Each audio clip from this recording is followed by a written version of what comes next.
This program is intended for mature audiences. Parental discretion is advised.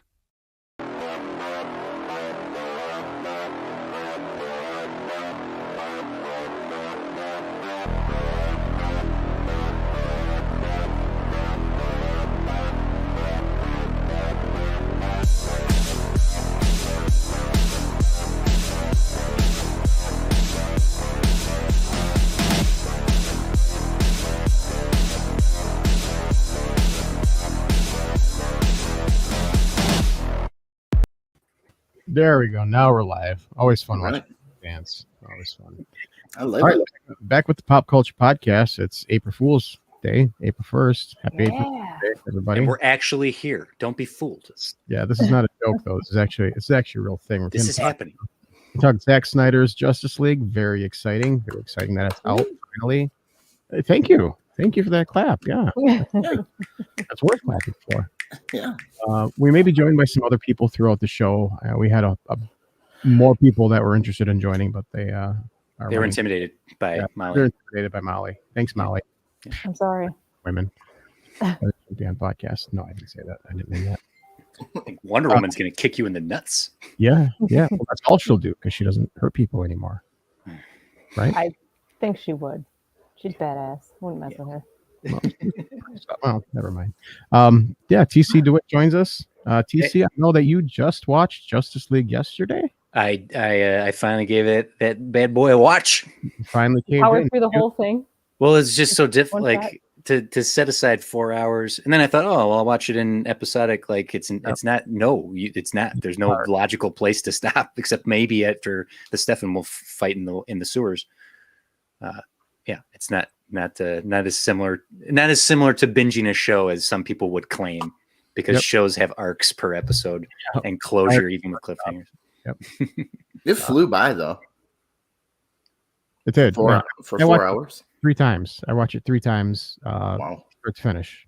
Do you not have other things to do with your life? Apparently not. No, I don't. Just that's how I was really excited about this. I mean, this is a big deal. You know, everyone I know, there was no one posting more about this than you have.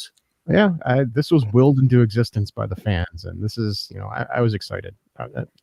Really excited. I loved it. It was everything that I wanted it to be. It was, I call it an epic comic book movie. Steppenwolf, man, what a good character. What a difference, right?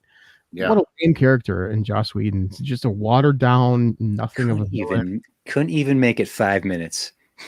Yeah. And, you couldn't even make it 5 minutes, House, without having to immediately compare it to the other one. There you go. All I right. shake my head. I shake my finger at you. We did have an agreement that we weren't going to compare it to the Whedon cut. I knew that wouldn't be possible. I knew that wasn't going to be possible, but I didn't want this. I'll have to. I will say this. I don't blame Joss Whedon for what we got. He was hired to do a job. He did what he was told to do.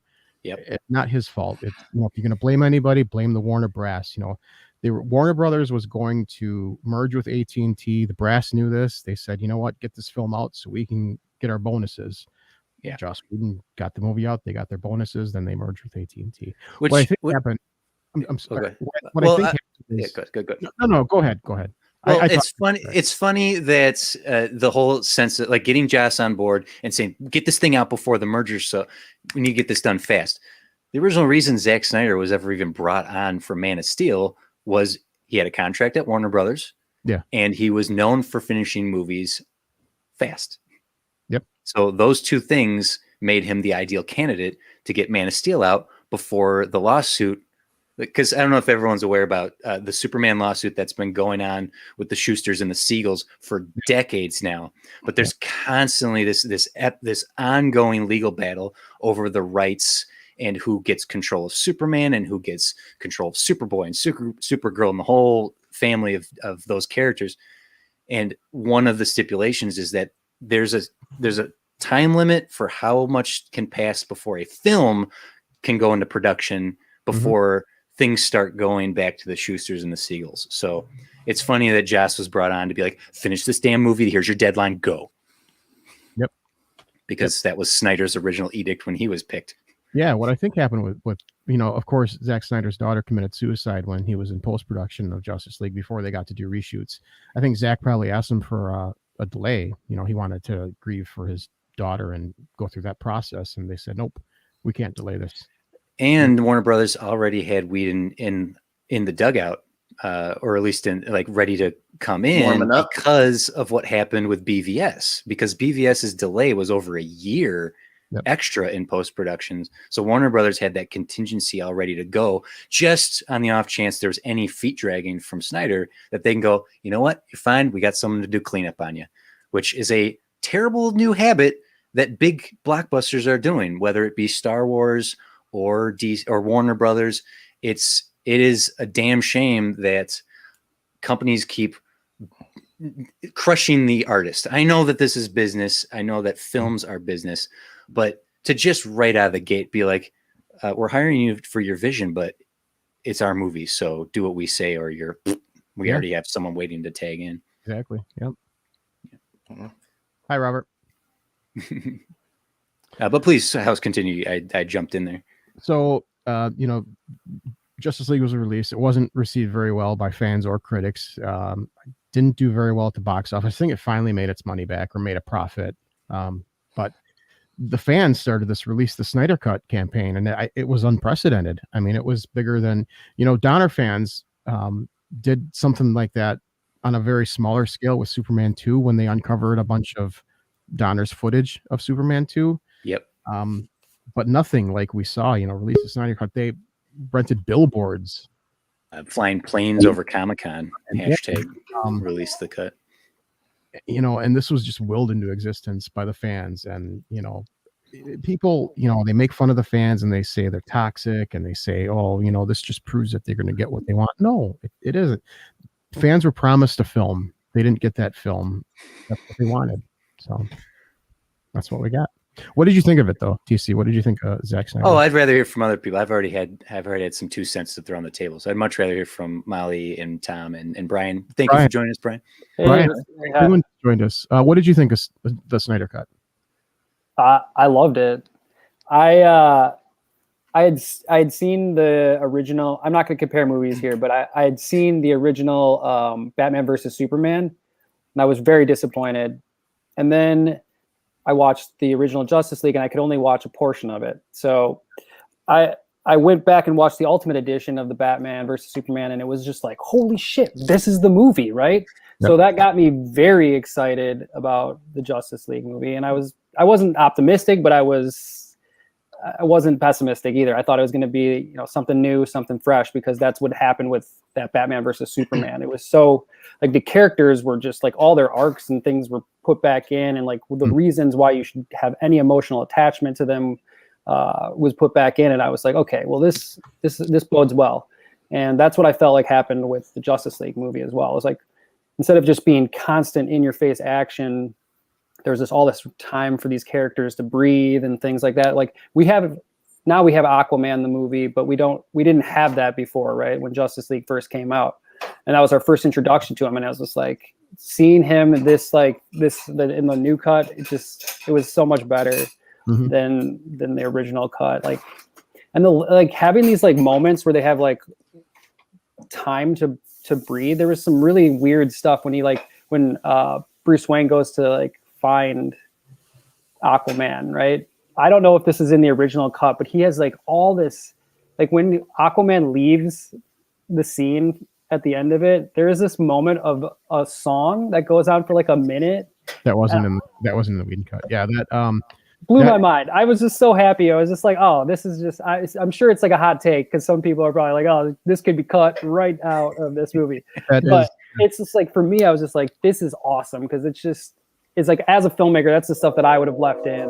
And it's just cool to see that they were able to do that and had that freedom. Yeah, that song is like an old like Norwegian folktale turned into a song about a woman that loves a man that she can't have. So it was cool. It was haunting, and it had this like weird lingering, like there was just like an ominous, like the whole time you just feel the weight, I think, a little bit differently too, of like what these characters are up against that was missing in the original. Like, were you flashing back to Midsummer as they were singing? Yeah. What's gonna happen? I know it's gonna be bad. But yeah, there's just a lot of that with throughout this. The character, the villain was much better, much more like well thought out, and had With his Furby eyes. He had cute eyes. He had sympathetic eyes. He did, yeah.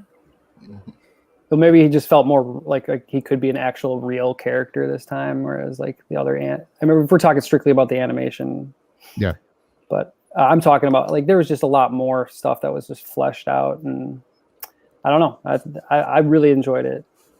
It wasn't your run-of-the-mill comic book movie. Like when you think comic book movie, you think Marvel movies. Yeah. Me, I'm getting Marvel fatigue. Like they're all just exactly the same. The hero's journey story, it's just the same thing over and over and over again. Even in the sequels, it's the same thing. Well, it felt like DC was like willing to like be dark and like actually play with human emotion rather than just constantly berate you with like the hero's journey and then also like just a ton of action, right? We didn't need all of that. Yeah.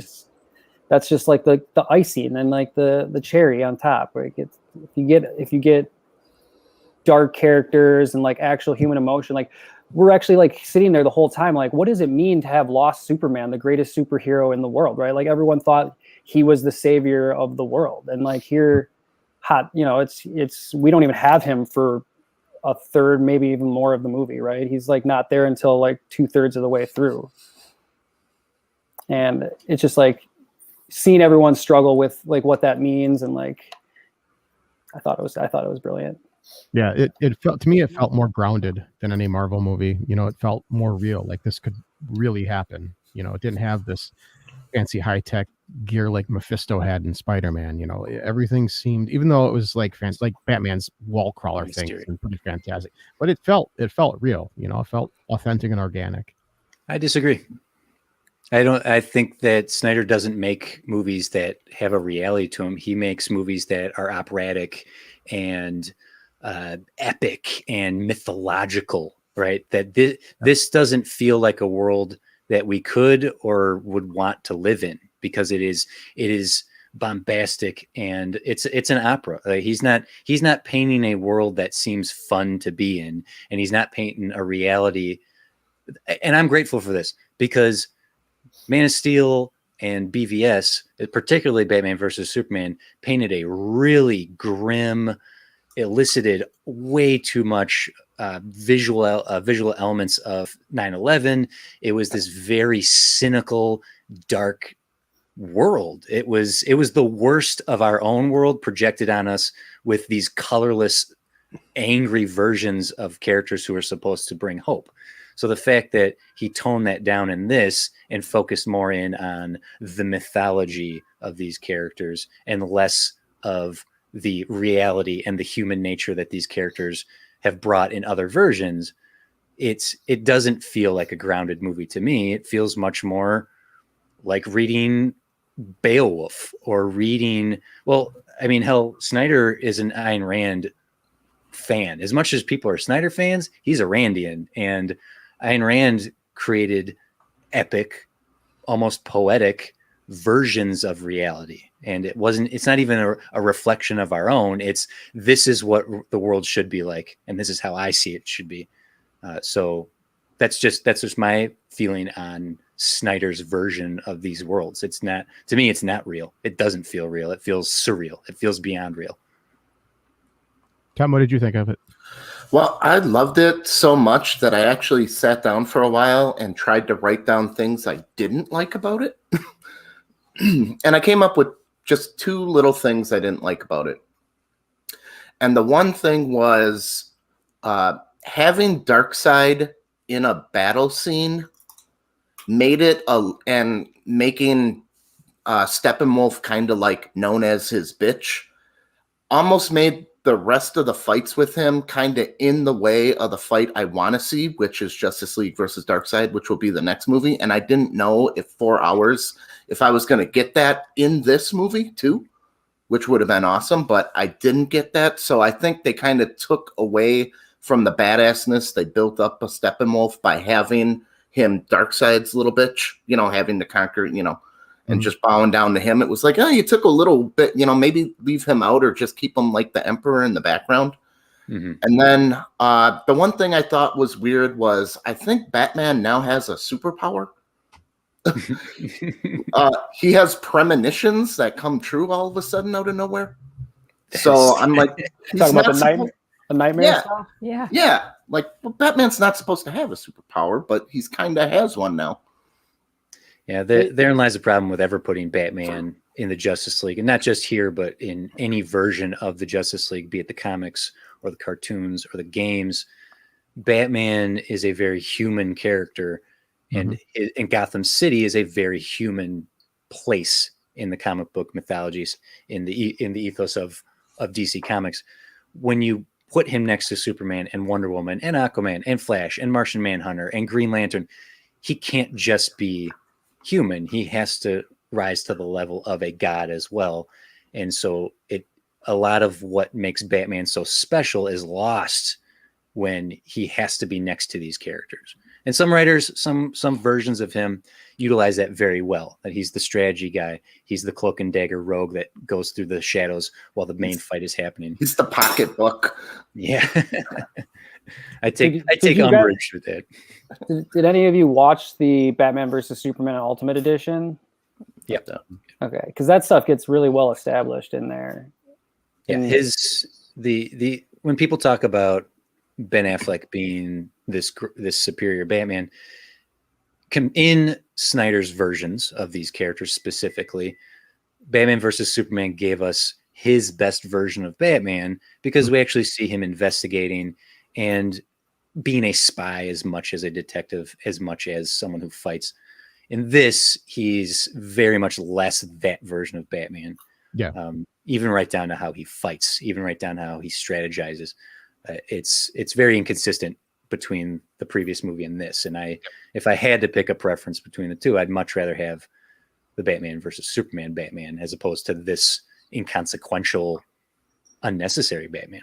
Yeah, I do think for sure that Ben Affleck is the best Bruce Wayne that we've had on film. Well, maybe except for Adam West, but I really, the one nitpick that I have for Justice League is I didn't like Batman's suit very much. It felt too much like a big muscle suit sometimes. You could tell that Ben Affleck was having a hard time maneuvering in that thing. I don't know. It kind of took me out of the element a little bit, but yeah, Ben Affleck was definitely, a good Bruce Wayne. He gets a lot of knocks, and I think it's unfair. I hated him so much until that Ultimate Edition. It was I thought he was the worst Batman I'd ever seen. And then that Ultimate Edition, I watched and I was like, holy shit. He's Batman. I believe it. And I said, I wish that Warner Brothers would just let Zack Snyder release the film he wants to release, because then people would see how good of a filmmaker he is. But he has to do these special editions and Ultimate Editions. And and people don't think because there's been so much marketing behind like an Ultimate Edition of X movie, whatever movie it is, that nobody cares, right? They're like, oh, it's a couple extra scenes, but like this was like they put the story back in the movie, and it was like okay. And I think they did that with Justice League. One of the things though, I do think Batman needed to be like a superfluous like background character in Justice League, because he is not a god. He knows his goal and his only thing is to make sure that these gods who are so pompous and so pious come back down to earth and realize that there's not going to be an earth left for them to inhabit if they don't take it seriously. So he's man. He's like representing man in this whole thing. And I thought I didn't need him to have a superpower, but like if if they felt like he had to dream a little bit to make it believable, like dream dream power. Maybe if we ever get a sequel, Martian Manhunter will end up putting those thoughts in Bruce Wayne's head. There you go. Hey, There you go. Although they keep hinting at the nightmare stuff is going to be like a thing that that Batman in particular is going to have, and if they do continue this story, because that was okay. We were talking about things we didn't like. I didn't like having that weird nightmare sequence at the end with the Joker. I thought that felt very out of place. Yeah, I'm going to 100% agree with you. This movie should have stopped on the last lineup of all the characters instead of giving us another half hour of deleted scenes that mean absolutely zero anything to the movie we just saw. When they're all lined up and they're lovingly looking at the ship as it rises up for them to walk in, and they're posing, and the screen fades to black. It should have ended right there, but instead we got 3 scene. The Lex scene means nothing. The Martian Manhunter showing up. Hey, Dick, I'm glad you're here to help out if there's a big problem, but we literally just had one in Russia and you didn't show up. So what good are you? And the whole nightmare sequence of seeing that was absolutely dog shit as far as I'm concerned. It meant nothing. It amounted to nothing. I was so mad that I had to sit for another half hour and watch cutscene the movie. I hated it. Yeah. My only thought was that they were building it up for the sequel. But he knows he's not getting one. Right. That is one of the most frustrating things about any of the movies we get of these people who have so much world building to do. It's look at The Mummy that came out. Don't spend your time telling me about movies we're never going to see. Tell me this movie right here and right now and make this the best story we can get. And if we get more than that, awesome. I'm all for it. But I hate that wasted time in movies. There's a 2.5 hour, 3 hour cut of this movie that is much better than what we have right now. Sorry, rant over. No, that's okay. Maybe we'll see it. For now. Let's talk about the likelihood of a sequel. Now, we know Ben Affleck isn't going to be Batman anymore. Pretty sure Ray Fisher's not coming back as Cyborg. He was axed from the Flash movie. Likelihood of Henry Cavill coming back as Superman, pretty low. He's on the outs with Warner Brothers right now. He refused to promote the Snyder Cut. He did congratulate Zack after it released, but he refused to promote it. So odds are he's Superman. Wonder why, I something with a contract. I don't know. Do they get another paycheck? What's that? Do they get another paycheck like the first movie, or are the actors not getting paid for the Snyder Cut? Question. I don't know. Maybe that's why he didn't promote it. He's like, hey, I already promoted Justice League. I'm not going out and promoting the Snyder. Write a check and I will. Yeah, he refused to do that stupid little cameo. Well, not stupid. The cameo at the end of Shazam. He refused to do that. Oh, what a mistake, man. He missed out. That's the franchise right there. Really like it, yeah. But yeah, what would a sequel look like? We'd have to have a whole new crew. They can't. Could they recast those? No. I'll tell you exactly what the sequel looks like. 100%. I'll put money down right now. We're gonna get it. It's gonna look like 22 pages of drawn panels done by Jim Lee, released by DC Comics. That's what the sequel looks like. Yeah, that makes sense. They'll wrap it up nicely in a comic book, something that fans can digest, but not a cinematic experience. Yeah, makes sense. There's been precedent. There's been precedent for that for like a lot of different franchises. Oh, sure. So. Yeah, the Smallville season 11 would be a good example of them using the what stock they had in a fandom and releasing 3 new seasons. There is a precedent for that, but we're not going to see a live action of these characters together again. I know that's such a definitive statement, and I'll eat my words, I'm sure, but yeah, all these people are over and done with and moving on with their lives. Yeah. Well, some of them, right? Because they're going to do a Flash with Ezra Miller, right? Mm-hmm. Let's hope so. Yeah, I think at this point, Brian, you're up for directing it. I'm going to put my name in the hat. That's for sure. Yeah. I last I heard, Michael Keaton might be backing out because of COVID. He doesn't want to film. Yeah. I'm curious. We didn't hear Molly's opinion on if she liked the movie or not. Oh, that's right. Molly's here.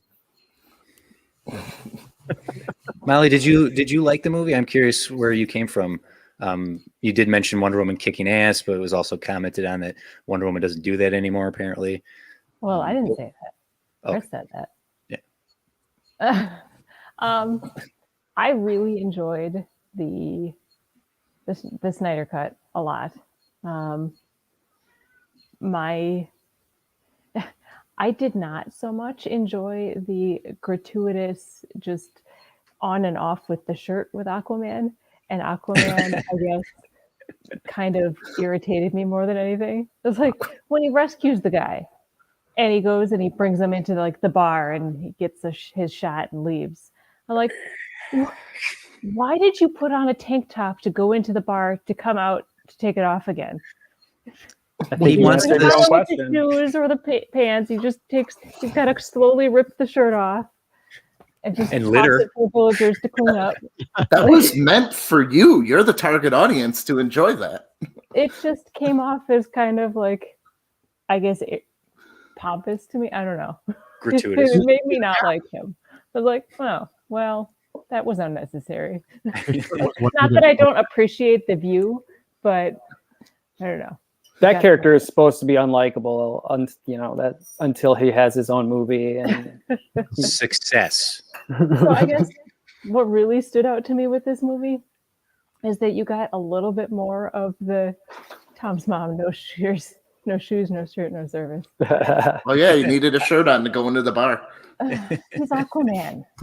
I mean, come on. They're not gonna. Anyhow, I really liked how they gave you a little bit of a backstory with like the Flash and the Cyborg character.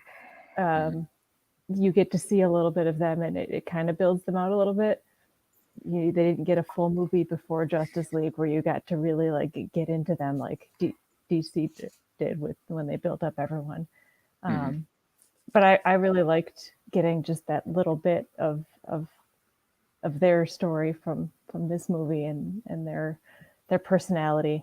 I thought it lent a lot to this movie, and you get more invested in like actually what's going on. And well, there's a lot of simple lines in that movie. Like in the first one, I know we're not. Am I echoing to you guys? You're fine. Okay. The Flash's dad was in prison. They didn't explain it in the first one, and they put one line in that just said, "You're wrongly accused of killing my mother." Mm-hmm. That's simple enough. Like, I don't know what's going on. Yeah, the returning a lot of the narrative beat, the character narrative beats were necessary to flesh out this whole story. So I see what Tom's point was there, that and Molly as well. You saying that there's more Cyborg, there's more Flash, and to be complementary to the movie, giving them more screen time, giving a little more information about them did help them as characters. What I found surprising and interesting is it shouldn't have, but it felt like at the disadvantage of Superman, Batman, and Wonder Woman and Aquaman, that more Cyborg and Flash for a movie shouldn't have hurt what we get from the other characters. But to me, it did. It felt like Batman was very simplistic. Wonder Woman was far more simplistic than what we'd even gotten in Wonder Woman, the Patty Jenkins first one. Aquaman was brought down to just brooding, angry guy who gets shirtless. So while I appreciated, okay, we're getting more Flash, we're getting more Cyborg, I felt like it was at the detriment of the other characters. Lois, for crying out loud, for being the key. How many lines of dialogue she has in this movie? 5? And half of them are... You don't need it, though. I feel like that was, I mean... To say that Lois is the key and then she's barely an entity more than... There's a rule in screenwriting. If you can replace a female character with a sexy lamp and it does not affect the movie at all, that's a bad character. So from a screenwriting perspective, Lois Lane is a sexy lamp. Wow.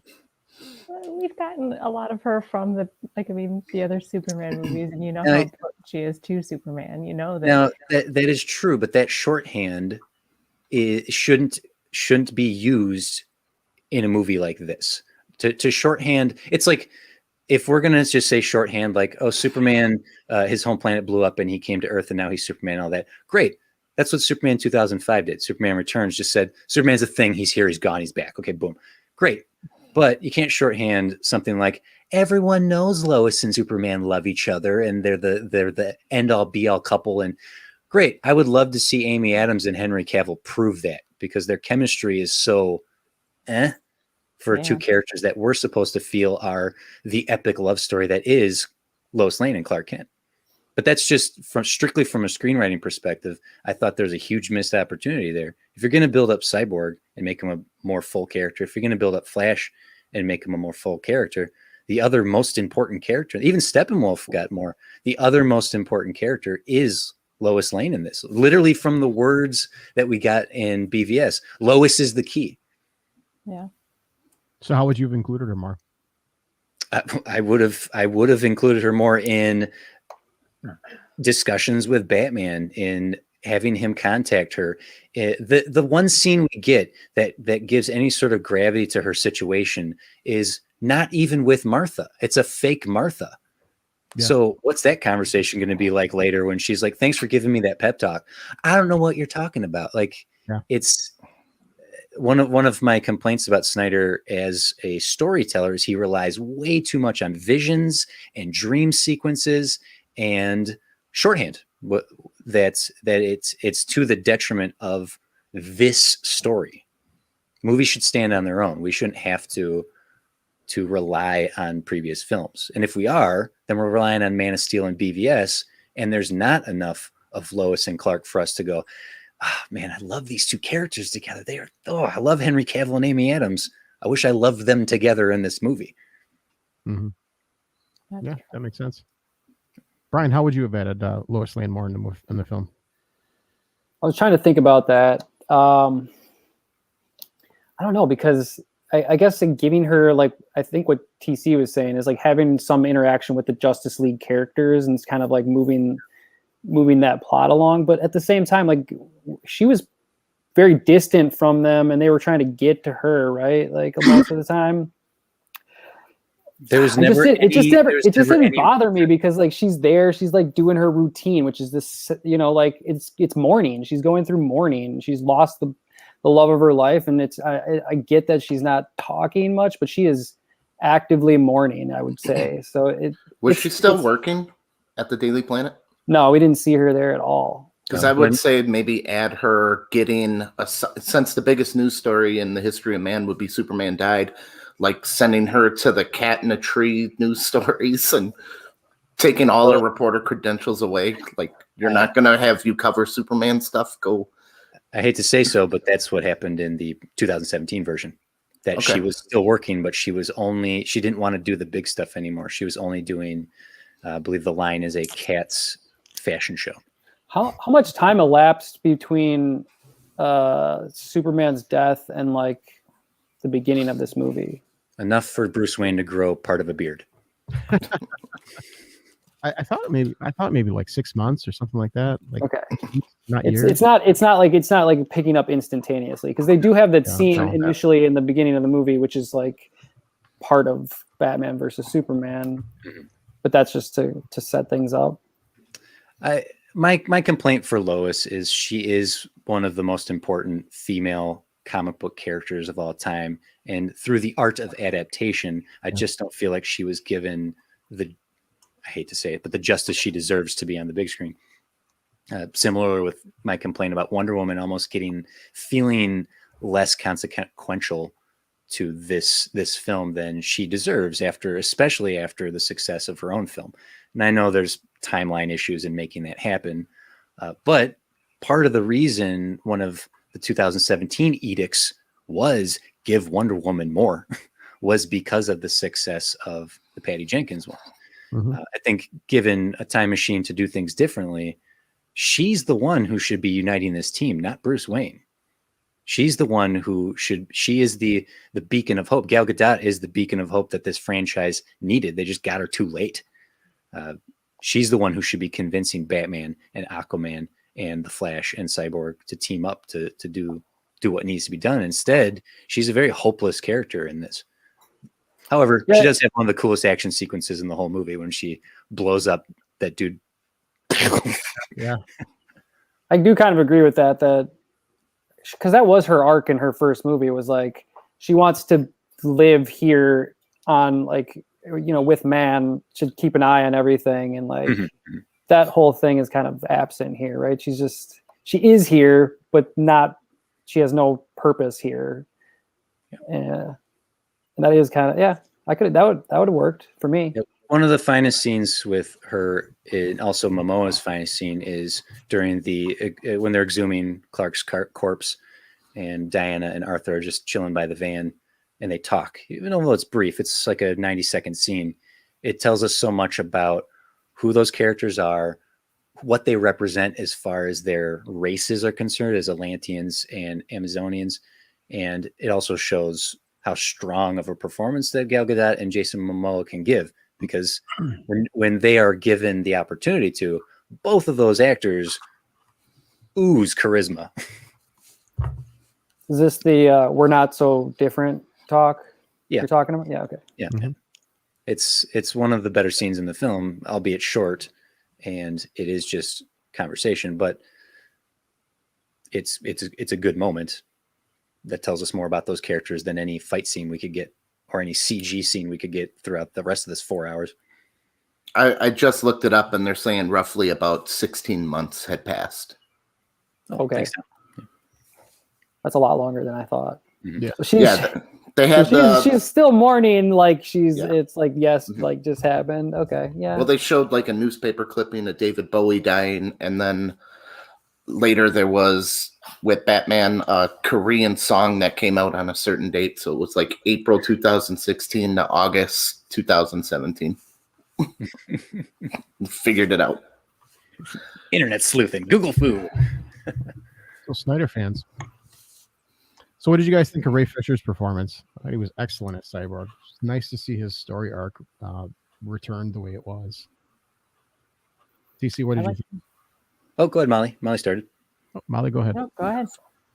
Well, first of all, Joe Morton is an amazing actor, and Yeah. giving him anything he's going to, that was Cyborg's dad. He's going to bring a gravity to every scene he's in. He just is masterclass.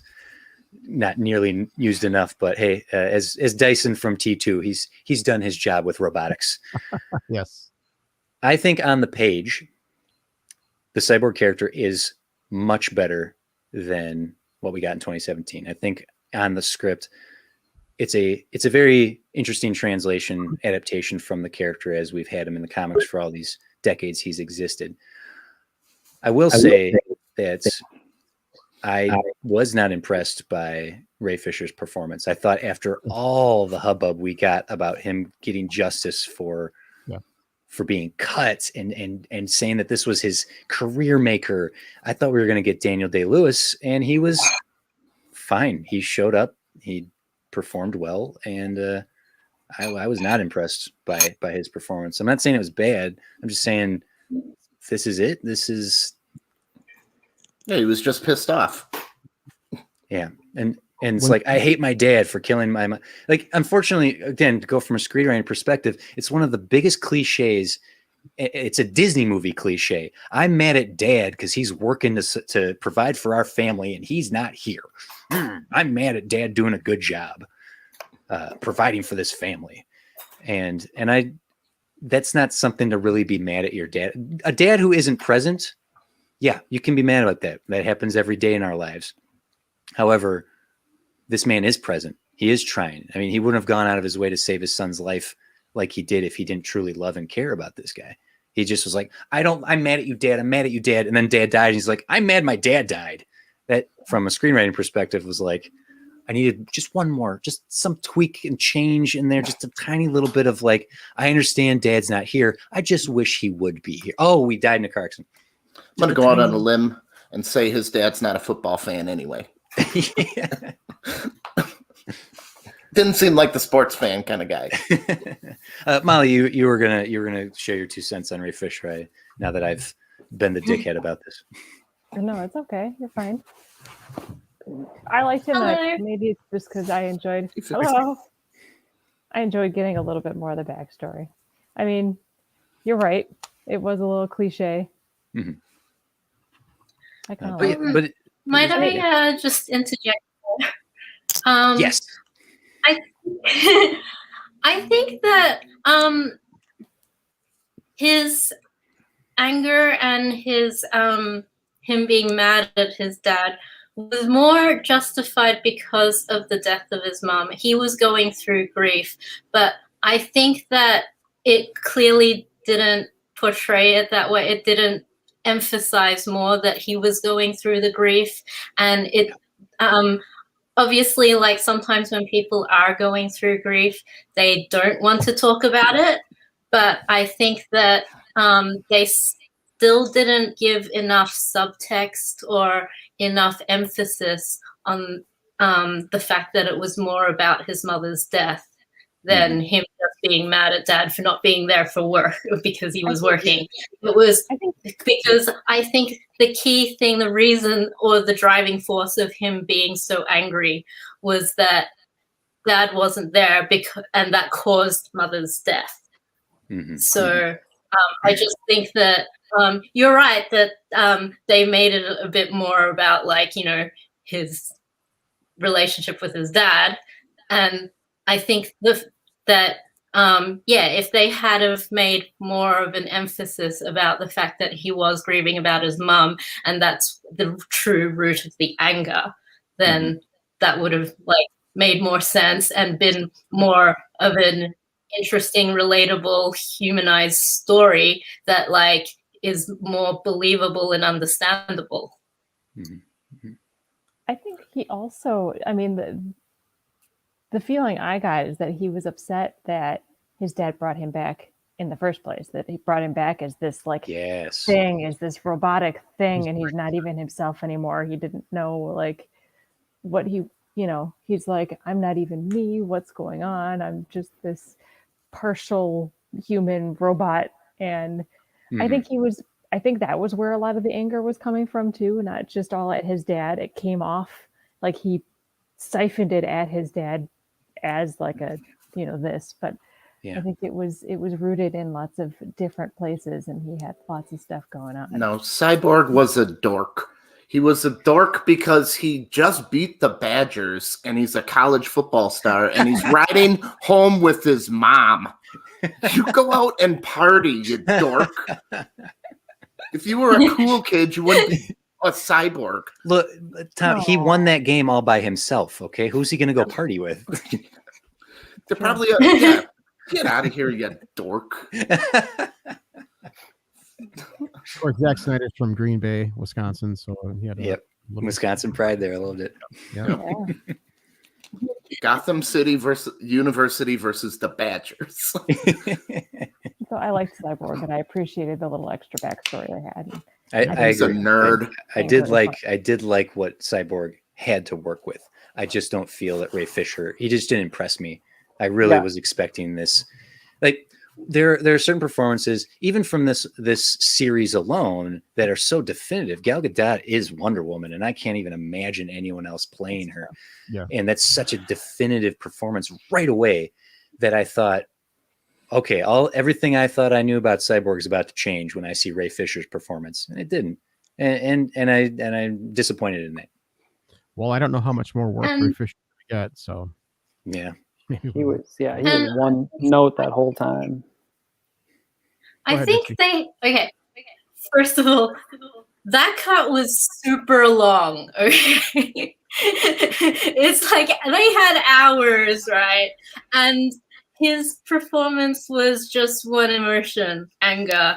And it's like grief has like a lot of different emotions. You go through some sorrow, you go through some like reasoning and bargaining. And like Molly was mentioning about how he's like going through that, Molly and TC was saying about he's going through that identity crisis, right? There's a lot of bargaining that could happen there. Like, you know, there's a lot of other psychological like emotions and journeys that could happen that like can go way beyond the anger, because anger is even like one of the first few feelings that like you experience when you're experiencing grief. So like, and he certainly could have had more of a journey through those emotional experiences.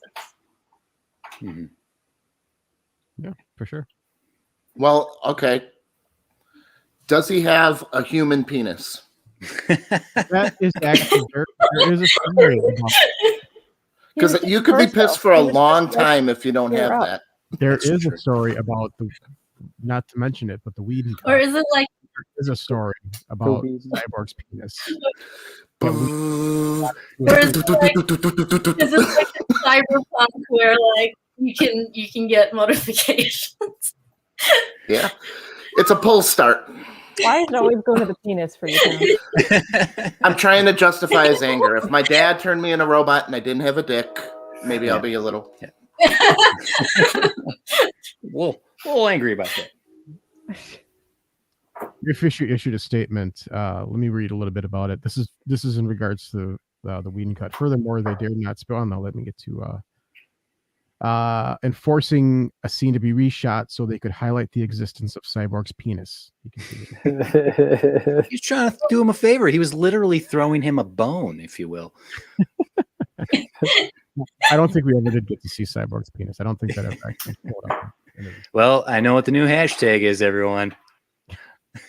Bring back Cyborg's penis, Release the penis cut. or release the.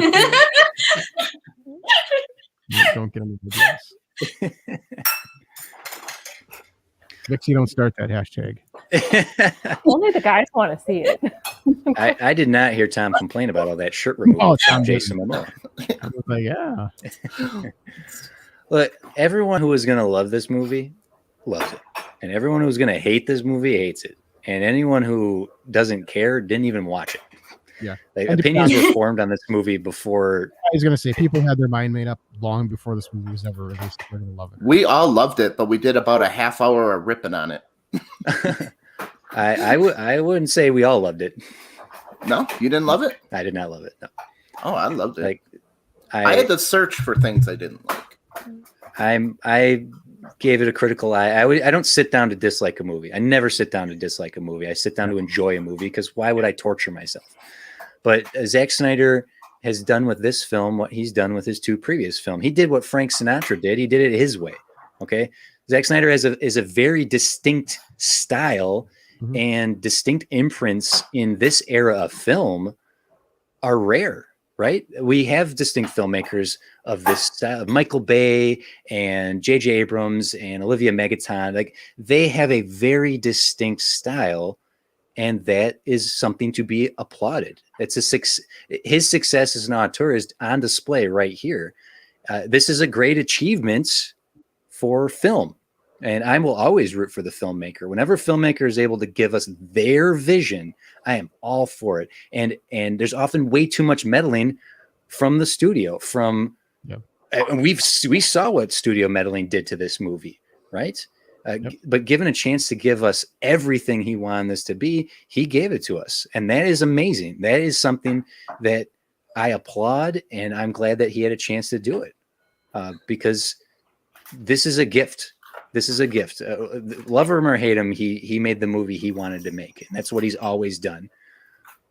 And I'd like to add to that yeah, I think a big part of that is Deborah Snyder. Like, I think that having a producer on your side is always a huge deal for a director.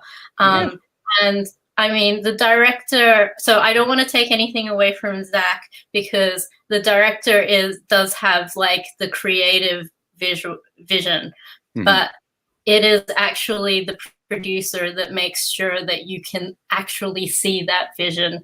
And it was Deborah that really fought to put him in the editing suite to like really get that cut that he wanted. She was the one that went up against all the studios and stuff, and she was the one that really arranged everything for that to happen. So I think this cut is really like, it's owed to her that she really did make it happen.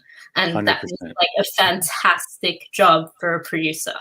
I completely agree. But there will be consequences for this. I said it ages ago when Chris, when you and I were talking, I said this is going to be a very important film, but not because of the content of the film. This movie will not leave a mark on cinema for its content or for these versions of the characters. I'm sorry to say. The most it will be a conversation when new Batmans show up and new Supermans show up, and when we get new Wonder Womans, this will come up for sure. Oh, that was my favorite version. In the same amount of breadth that Batman Forever gets. That's what these characters and these portrayals are going to get, in my opinion. The mark that this is going to leave on cinema is its existence. That's what this is going to be remembered for. Zack Snyder's legacy will be getting this movie made. Not this movie, the process it took for the fans to demand that to harass Warner Brothers into making this into existence. And honestly, if it weren't for COVID and the need for content, we'd still be waiting for this. This would not have come out.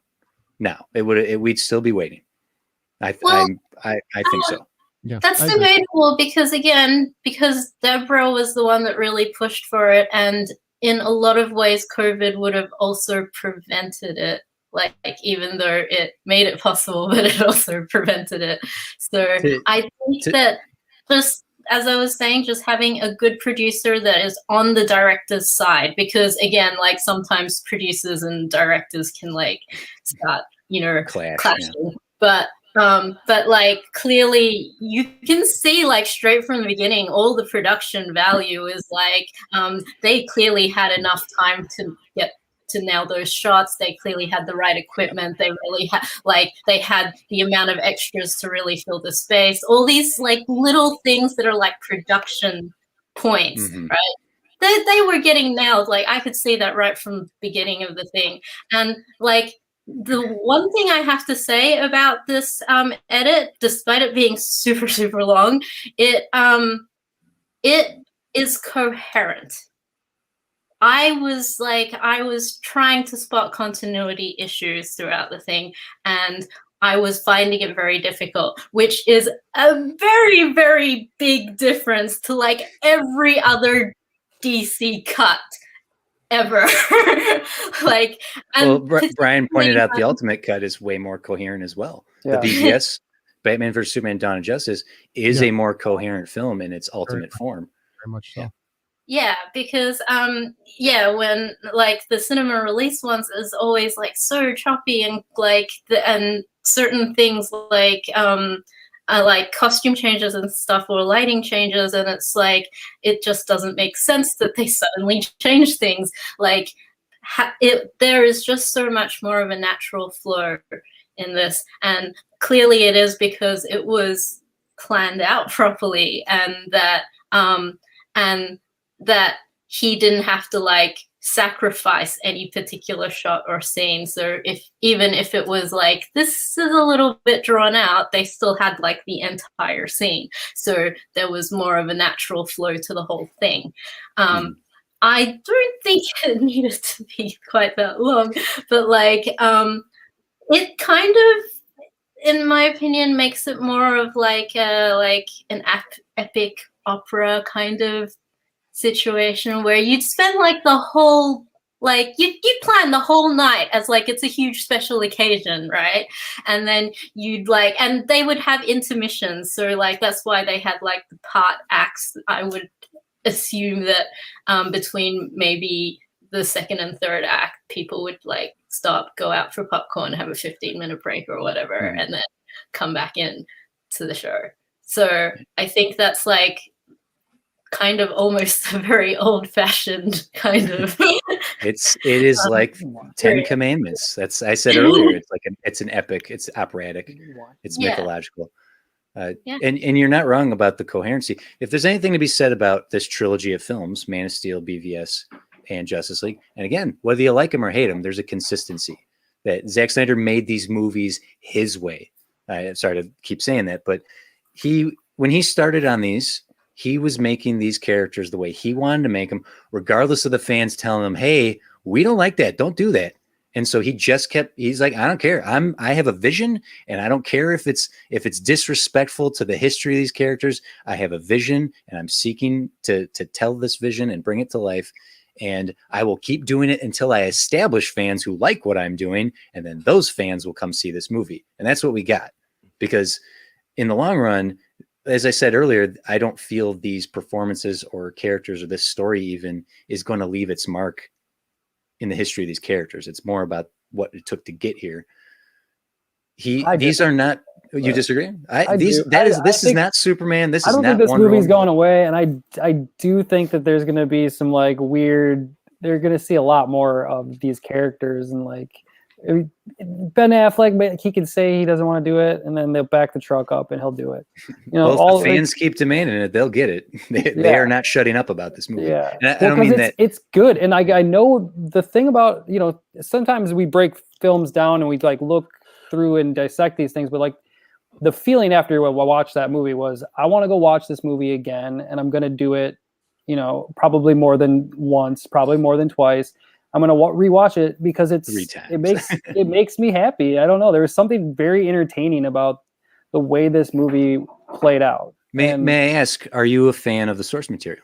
Do you like the Batman comics? Do you like the Superman comics? Are you a fan? I'm not a Batman comic book reader, but I am a Batman fan. Like I, you know, was a kid, very young kid when those Tim Burton Batmans came out, and those were like, besides Star Wars, those are like the most important films, you know, as a kid for me. Is like they were very formative for me. So Batman has become like my favorite superhero, but not as the comic book version. It's just sure.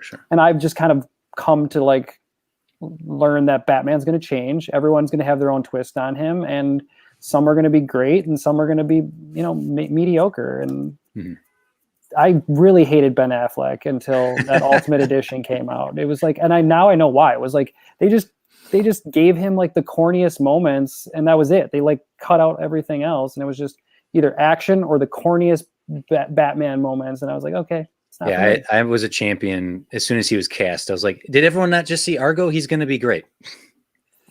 Ben Affleck kind of rubs me the wrong way though. So. I mean, Adam West is always going to be my number one favorite Batman, but like, I was actually quite happy when Ben Affleck was cast as Batman. I still don't like. I really don't feel like they've found the ultimate Batman yet. Robert Pattinson. He's going to be the ultimate. Are you being serious? Or are you being I'm dead serious. I think it was a great casting choice. Be really good. Yeah.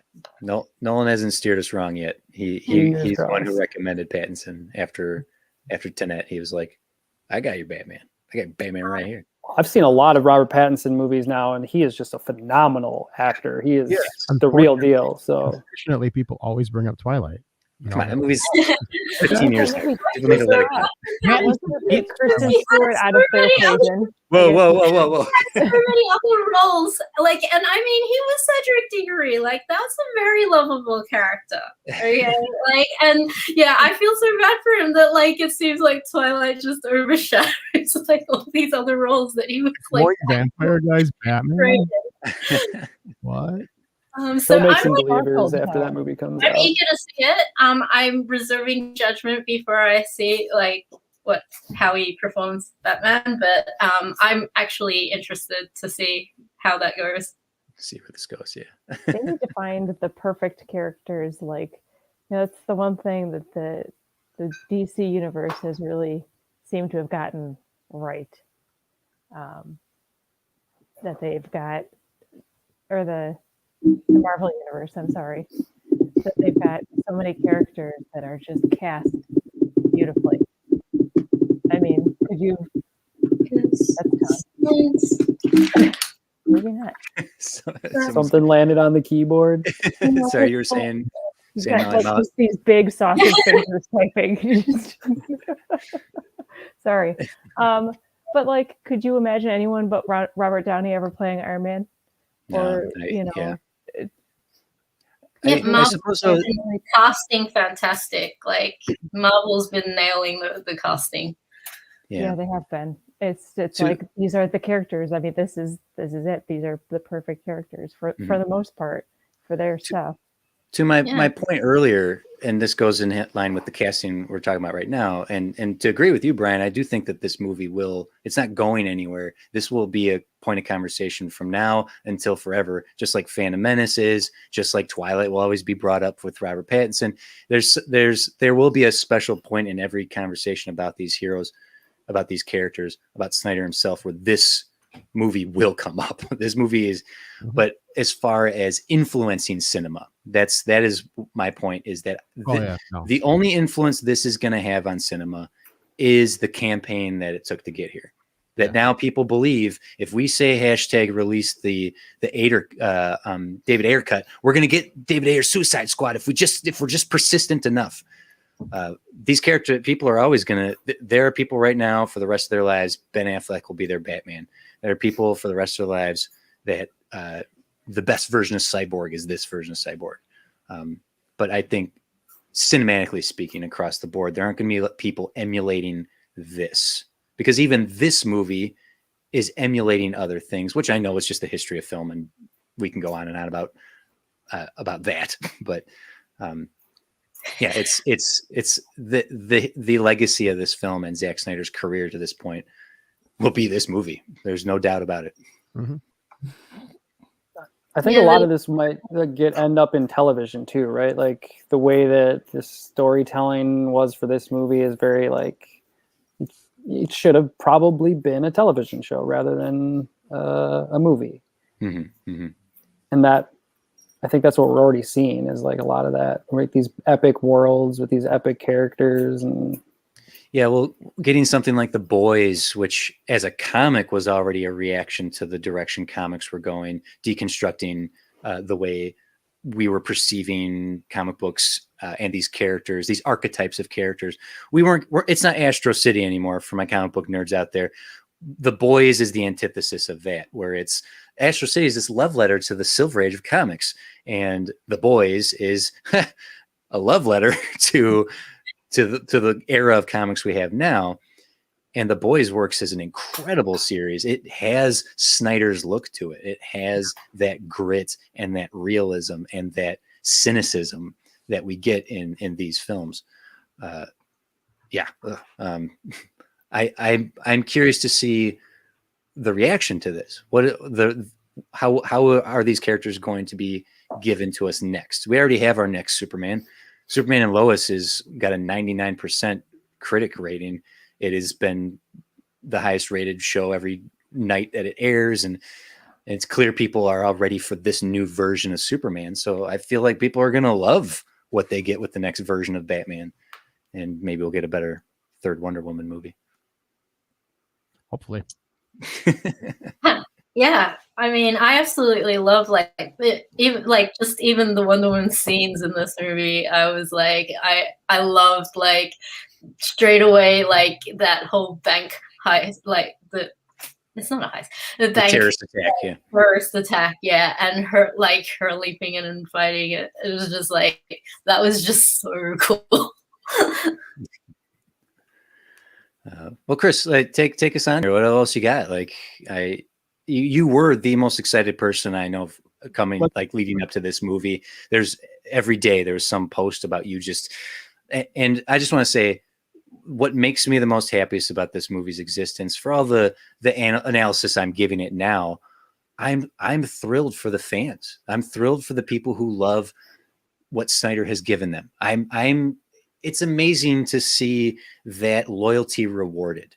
It's the same thing we get out of this stuff. It's the same thing we get out of Star Wars when it's done right. I love seeing the fans rewarded for their loyalty. And that's what this movie 100% is for Snyder's fans. Yeah. Yeah. Let's go in. We're going to talk about spoilers. Let's go into the end. Let's talk about the nightmare scene. What did you guys think of Jared Leto? That's the elephant in the room. Go ahead, TC. Thank you. What a hack.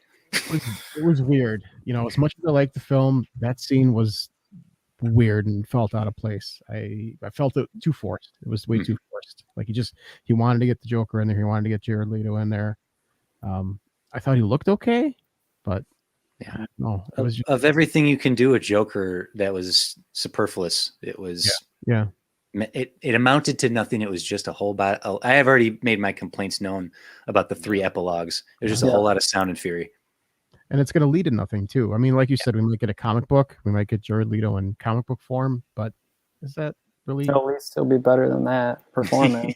Yeah, probably. And I like him as an actor, but that was bad. Like, I don't know what he was trying really hard. I think he had like the trauma from the Suicide Squad stuff going. He's like, I got to do Joker better. I got to do it better.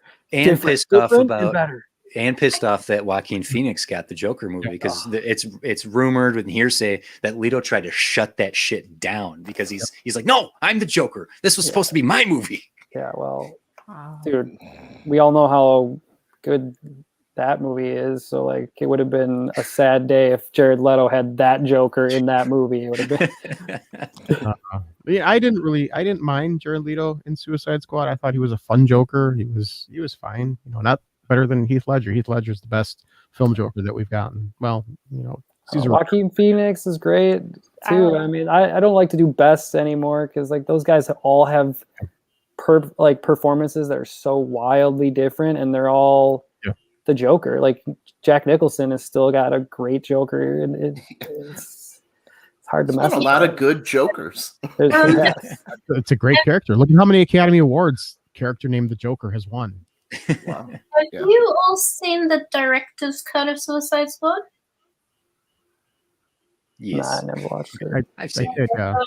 Okay, so the whole thing, and that I am like, it's not really they cut it was extended. They cut a scene like from the cinematic version that is in the director's cut, and I was like, that was the best scene like ever. It was like the scene where Harley actually holds a gun to Joker's head. Yeah. And it was like that moment was like I thought was the entire film. It was like a moment where the Joker's like totally committed to be like he's completely accepts the idea of committing suicide, so it's like the actual suicide part of the Suicide Squad. and like it's this just intense like it's romantic in a really sick and toxic way, and it was like it was the culmination of their actual relationship. It was like Harley was just so completely delusionally in love with Joker that she can't like accept that he would feel any other way, and he was just so like he was saying like just shoot me. He was ready to take that bullet, and she was like horrified that like he would be less afraid of dying than actually admitting that he had feelings for her. And it was just the most intense scene, and it was an amazing performance by the two actors, and it wasn't in the film, and I was like, why on earth did you cut that scene? It's like studio meddling, that's what I'm saying. I just love the dynamic in that movie. The entire point of the movie, and it changes like the entire tone and the entire like it changes like literally everything about the movie, and they cut it, and it was just like. I'm sure there's a 45-minute version of that movie that's all the cut stuff that Jared Leto filmed. So hashtag release the Joker's wild cut. Yes, like because they cut so much of his performance out of the film, and it's like, why? It should have been a story about the Joker. Like that was the entire point. That goes to the scripts. There's problems there. What'd you say, House, about a cut like that? I think there's a cut like that on YouTube. I'm sure you could. Yeah, but c'est la vie. Yeah. Oh, well. All right. Well, I guess we better wrap things up. It's an hour and 10 minutes into the podcast. Thanks for coming on, guys. It was a good conversation. A lot of fun. Any final thoughts from anyone? I just thank you for having a rational conversation about this, so it wasn't just an hour of I hated it. Be coherent. Be constructive. Tell me reasons.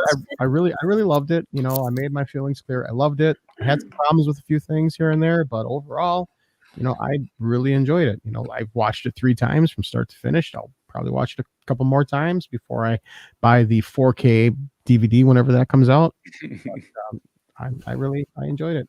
It is what it is. You know, this is for the Snyder fans. If you're not a big Snyder fan, you may not get that much enjoyment out of it. But if you are a Snyder fan, you're gonna love it.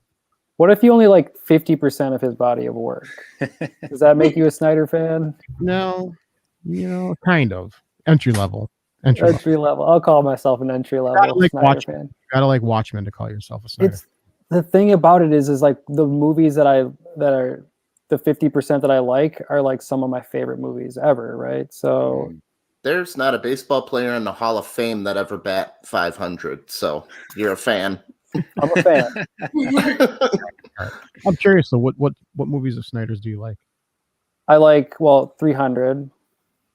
That's his, right? Yeah. Making sure that I'm not. Sure, no, you're right. Okay, 300. I for some reason like Sucker Punch. I didn't like when I first watched it, but I kind of like it. Yeah. His Watchmen version is pretty good. Superman, pretty awesome. Those first three that you mentioned are all ones that were produced by Deborah. Yeah, oh yeah, that makes sense. I think it's just the fact that they've got the director and the producer together and they're on the same page. He's so supportive of his vision, and I just I can't I'm totally fangirling over the fact that there's this couple that's like working so well together and that they're being so supportive of each other. I just I'm like I totally ship it. Awesome. Dixie, did you know that they've been divorced for years? No, I didn't. Love is dead. Love is dead. No, but I mean, their professional relationships still work so well. Yes. She's produced every one of his films. They're an excellent team. They're great, and they're friends. They're still friends. So I mean, I'm friends with my ex, and I still produce some of his short things. Love it. Not dead, TC. All right, TC, final thoughts? Well, I think I've made my feelings known in terms of what I think this movie is going to. Its legacy, as I said. I think its existence is its legacy, and not so much the film itself. I think the script is overlong. I think they underdeveloped characters that deserve to be more developed. I think a lot of what people are applauding for this movie I'm not going to say is wrong, but some of the things they're applauding are falling short of what they should be for how epic in scope this is. When you have a 4-hour movie, there shouldn't be shortcomings. If you're going to give me a 4-hour movie, every moment better count. Every line better mean something, and don't have people repeating information. And I understand that's a pretty cliche when it comes to movies where characters are going to repeat things, but don't do it in the same scene. Deconstructing this as a screenwriter, there are cuts I would make, and there is a less than 3-hour version of this movie that's probably superior. But I saw it. I've experienced it. I've experienced the 4 years it took to get here. Kitty. Biting me. Sorry. I worry that the fans have been fed and they are not going to be satisfied, and that from now until forever, anytime a Pattinson Batman trailer is going to get released, and there's going to be hashtag revive this renew, rebuild, revive the Snyder verse, right? And that's upsetting. You guys got it. Listen, you hardcore Snyder fans, you got this. You won. Okay, please be appreciative of that and shut the hell up. Okay, there are other movies to be made, and there are going to be thousands of other versions of this. This is not the definitive Batman, Superman, or Wonder Woman. It's not. So please just be satisfied with what you have and shut the hell up about it. You can love it, but stop attacking everyone else for not liking it. You can just like a movie. It's fine. Okay. I got to interject here. A lot of those that are attacking are not Snyder fans. They're just online trolls. Snyder fans are being very vocal, telling them to stop. That no, this is not what we stand for. The Snyder fans are not review bombing Godzilla vs. King Kong. That's the trolls. Unfortunately, I'm seeing differently in the circles I run. The people who are devotees of this version of these characters are very belligerent and very rude. It's okay to just think a movie's fine. It doesn't have to be the best or the worst. I can like something and dislike it at the same time, especially when there's 4 hours of it. So all in all, I'm glad this finally came out, and I hope that people can accept it for what it is and just be prepared for new versions of these epic legends, these myths that they are. My senior thesis to get my degree was about comic books as the modern mythology. And I have dissected these characters down to their very essence. And so I have a lot of stake in what these characters are and what they represent. And I'm happy that these characters exist in this way because it's a counterpoint to so many others. And like all good movies and stories and legends to be told, there's something for everyone. So for you who love this movie, I'm so happy for you. But please stop attacking people for it, for not liking it. Those are my final thoughts. Thank you, everyone. I'll be here all night. All right, Molly, let's go over to you. Final thoughts. I mean, Pretty I deep. really- He was pretty deep. Can you beat him? No, I'm sorry. No. That's fine. No, I mean, I'm not just a Snyder fan. I'm a fan of movies, and I've really enjoyed not having the deep-rooted history with these comics. I've really enjoyed seeing these evolve and where we've gotten with these, and I've enjoyed them just from a regular person watching these almost for the first time with fresh eyes view. And I really enjoyed it. I watched the original as well. I really enjoyed this, and it didn't feel like a 4-hour long movie to me, even though, granted, we did split it up into 2 days. But Cheaters. well, Where's the commitment? we're busy. We do lots of things. Hey, you got to figure out what Chris is doing in his life. He's seen it 3 times. Right. Yeah. We lot of watched late nights. it over 2 days, but A lot of late nights after the kids go to bed.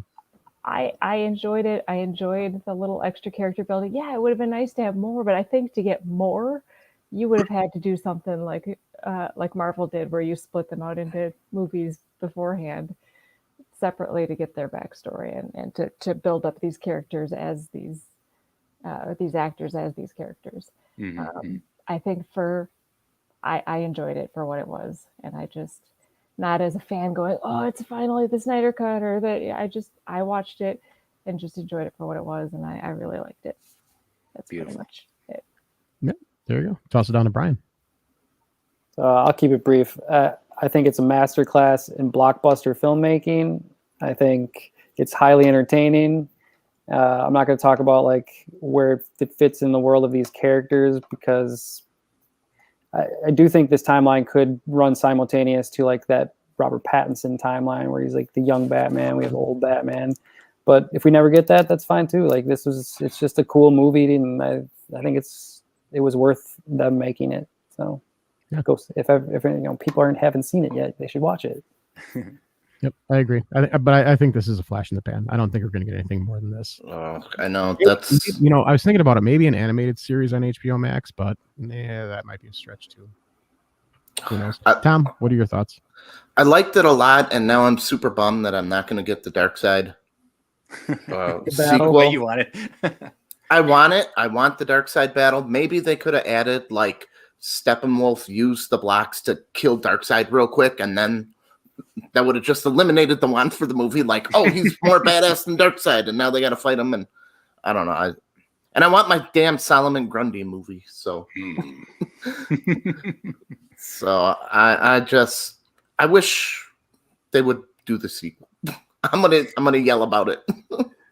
Oh no! Restore the Snyder cut. We got a guy right here. I'm gonna yell about it. I want to see Darkseid in the movie, and not get his ass kicked by Ares. I want to see him fight Justice League. Is Chris frozen up there? Or is he just like? He's really Stoic. contemplative. Yeah. Stoic. Nope, he's frozen. He gone. Well, All right, Fixie, what do you think? Pixie, any final thoughts? Okay, my final thoughts is I actually did really love it. I love being able to see the entire vision of what the director actually like envisioned in the first place, and that it is now in a coherent form with natural flow. I love the look and feel of it. I think again, I can't stop like fangirling over what a fantastic production job this is. Like, and I mean, there is a little bit like, I thought that like it was super serious though, and it could have had like a little more of the humor and stuff in it, particularly with the Flash Barry, which I think he did like a great performance, and certainly every joke that he and gag that he actually had, he actually nailed. So I thought that was like he was actually very charming and cute and funny. And I think the aspect ratio was a bit weird. So it was like a little bit witchcraft. Like I'm not quite on board with that. I felt that was a bit. Can I defend the aspect ratio for a minute? Yeah. Okay. Right? Because the way it's framed, wow. The way it's framed, it allows the Snyder cut. If everything is framed as it's an every frame a painting situation where you could freeze frame it. It's all shot in close-ups or in singles, and every one of those shots, it goes to that opera and that mythology and that look of it. Every shot having this towering look to it creates the titans that these characters are. And I applaud him for that visual choice, because that higher ratio, that taller version of that image, does make every close-up and every single shot. Alex Ross should be painting those. So. Yep, that's exactly what he said. He said he wanted to have more verticality. Yeah. So sorry to jump in there. We didn't talk about the aspect ratio. I thought it was worth mentioning. There was a little bit though where it was like the trident kind of stuck out of the shot. So like I was like, okay, well, again, that comes back down to production and director being on the same page. That like if they know that he was wanting to do that they would make sure that when they film the thing, they actually make sure the trident's in the shot. That was the problem at the end of Shazam. They shot it for a 4:3 aspect ratio. No, that was intentional. I'm kidding. Shazam is perfect. Let's not bring. No. Shazam's my number one of the DCEU movies. And I think that he could have made a few, like particularly with Cyborg, he could have made a few better choices of like the emotional journey to have a bit more variation in there. But I think overall, like there was plenty of things I liked. Sure, there's always room for improvement. Sure, there's always like a few little things that could have been slightly done better. But like that happens with like literally every film. And as for the characters and the casting, like I do absolutely love like who is currently cast in those parts. And I mean, like I said, Adam West will always be my favorite Batman. So I'm a bit biased on that, but I think Ben Affleck does a great job too. So yeah. Sometimes you can't get rid of a bomb. I feel like we didn't talk about the Flash enough in this, because I think he did a great job. Who? The Flash, Ezra. The Flash. Yes. I'm in love with the TV series of the Flash. I love the Barry Allen, the guy that plays the Barry Allen in the TV series. And I didn't think anyone else would do it for me as the Flash, but I really kind of fell in love with this guy too. He had the goofy. He did a good job. Yeah, he did. Sorry. No, Dostoevsky.